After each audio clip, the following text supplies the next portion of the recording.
Bonsoir Henri-Jean Servat, merci d'être avec nous. Bébé était votre ami, vous êtes journaliste, vous lui avez consacré plusieurs ouvrages, Bardot la légende et le style Bardot.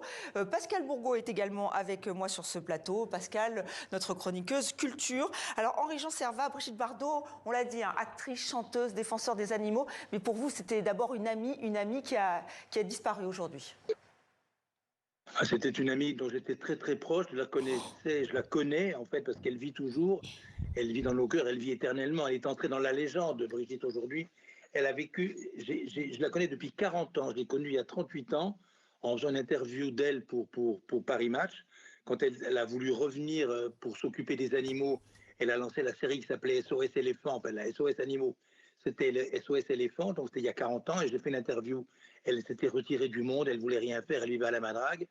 Et c'est une interview, c'était la seule qu'elle a faite, donc ça a fait le monde entier. Et puis je me suis divinement entendu avec elle parce que je connaissais sa carrière par cœur, je connaissais ses films, je connaissais ses répliques, ses mots, je connaissais sa vie, et puis j'aimais les animaux, donc on s'est divinement entendu. Et ce qui la caractérisait, c'était cette liberté de ton, de vie. Absolument, elle disait ce qu'elle avait envie de faire, elle faisait ce qu'elle avait envie de faire, et elle avait une liberté absolue, je veux dire. Moi j'étais ébloui quand on connaissait, madame, les actrices qui régnaient sur le cinéma français avant Brigitte. C'était Michel Morgan, Daniel Darieux, Edwige Feuillère, Micheline Prel, qui étaient des dames avec des robes en organza, avec des robes Pierre Balmain ou Jacques Fat, et Brigitte est arrivée, elle a bousculé tout ça, elle a desserré les carcans, elle a desserré les tabous, et elle a vécu comme elle voulait vivre, sans s'occuper du qu'en dirait-on, elle a vécu à sa façon. C'était une époque de liberté. La guerre d'Algérie était finie, donc il n'y avait plus la contrainte des bombes du FLN ou des bombes de l'OAS. Il n'y avait pas encore le sida, on pouvait s'aimer comme on le voulait et faire l'amour comme cela plaisait. Donc c'était une époque d'insouciance, de grâce et de beauté. Et Brigitte a été une icône absolue à cette époque. De quelque côté qu'elle se tournait, elle était photographiable. Elle tournait des rôles fantaisistes, drôles, amusants, pétillants, pimpants. Et elle était, quoi qu'elle en dise, je passais mon temps à lui dire que c'était une bêtise que de dire qu'elle était mauvaise actrice. Elle était excellente actrice et elle était parfaite, elle était très bien. Donc j'ai adoré Brigitte à ce moment-là, de cette façon-là. Arrête. On va vous laisser reprendre, on va revenir vers vous tout de suite, Henri-Jean Servat, mais Pascal, on va revenir sur des réactions, parce que évidemment elles sont nombreuses. Alors beaucoup de réactions, je vous propose de commencer par la réaction du président de la République sur son compte X. Emmanuel Macron écrit « Ses films, sa voix, sa gloire éblouissante, ses initiales, ses chagrins, sa passion généreuse pour les animaux, son visage devenu Marianne. Brigitte Bardot incarnait une vie de liberté, existence française, éclat universel, elle nous touchait, nous pleurons, une légende du siècle. » Jacques Lang, ex-ministre de la Culture, parle de la lionne à la chevelure d'or qui ne rugira plus. Et puis on écoute quelques réactions dans la rue aussi. Brigitte Bardot, c'est une icône quand même de plein de générations. La nôtre aussi notamment, et c'est vrai qu'elle est appréciée pour beaucoup de choses et puis pour aussi toute sa bienfaisance envers les animaux. Donc non, c'était quelqu'un de vraiment bien. C'est un personnage et surtout très indépendant. Elle a refusé le système assez rapidement quand même. C'était une femme de combat qui a été au bout de ses idées par rapport aux animaux. Après, chacun a ses imperfections. Donc, mais bon, elle a tenu ses engagements et je pense qu'il faut s'en souvenir pour ça. Une grande actrice aussi, avec une carrière courte, mais pour moi, c'était quelqu'un. Oui, alors regardez, le grand photographe Raymond Depardon sur son compte Instagram publie des photos de plateaux de cinéma. Le compte la Mostra de la Biennale à Venise se souvient de sa venue en 1958 à l'occasion de la sélection en compétition officielle du film En cas de malheur de Claude Autant-Lara. Et puis Cannes n'a jamais oublié en 1967 l'émeute provoquée par Brigitte Bardot qui arrive au palais des festivals. Et Thierry Frémaux qui est dithyrambique.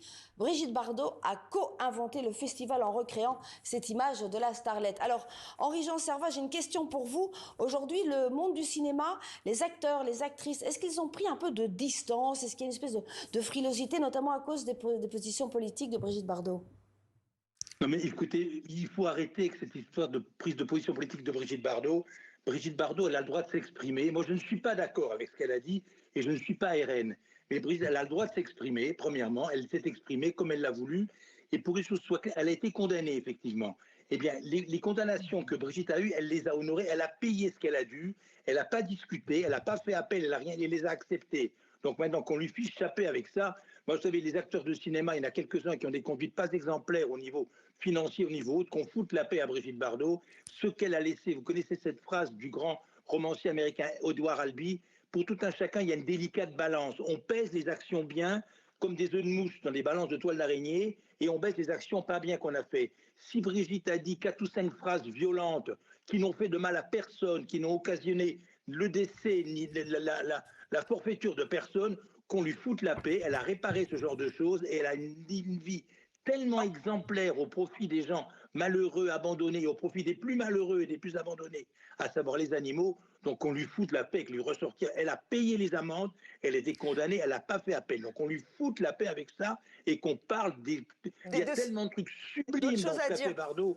Il y a tellement de trucs extraordinaires qu'on lui fout la paix avec ça. Soyez gentils, arrêtons. Justement, Henri-Jean Servat, elle a arrêté le cinéma quand même très tôt, c'était en 1973, elle n'avait pas 40 ans, elle faisait peu de cas de sa carrière d'actrice, hein, vous l'avez rappelé, hein, vous-même vous lui disiez mais si, tu étais une super actrice.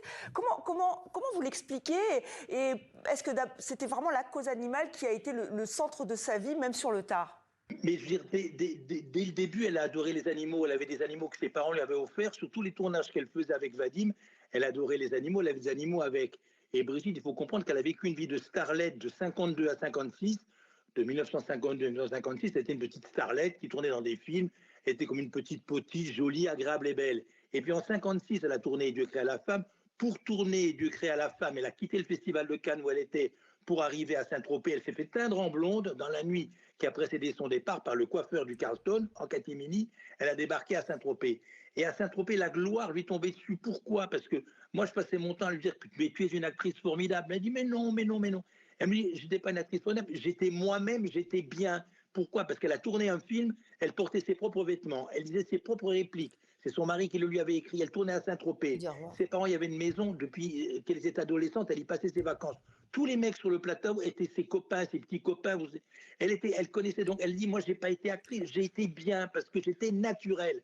Et ce faisant, étant naturelle, elle a démodé du jour au lendemain des actrices, mais que j'adore, comme Michel Morgan, Daniel Darieux, Edwige Feuillère, parce qu'elle a eu le naturel avec elle. Elle respire pour la première fois envoyée à l'écran. Une fille qui était dégagée de contraintes, dégagée de frontières, dégagée de voilà, comment ça s'appelle? Elle n'avait pas de corset ni rien. Et naturel, elle vivait comme elle respirait. Elle jouait comme elle respirait. C'est ça qui était formidable. Et c'était formidable. Et effectivement, c'est aussi pour ça qu'elle est devenue donc cette icône du cinéma français. Merci infiniment, Henri-Jean Servat, d'avoir été avec nous. Et merci, Pascal, à vous aussi.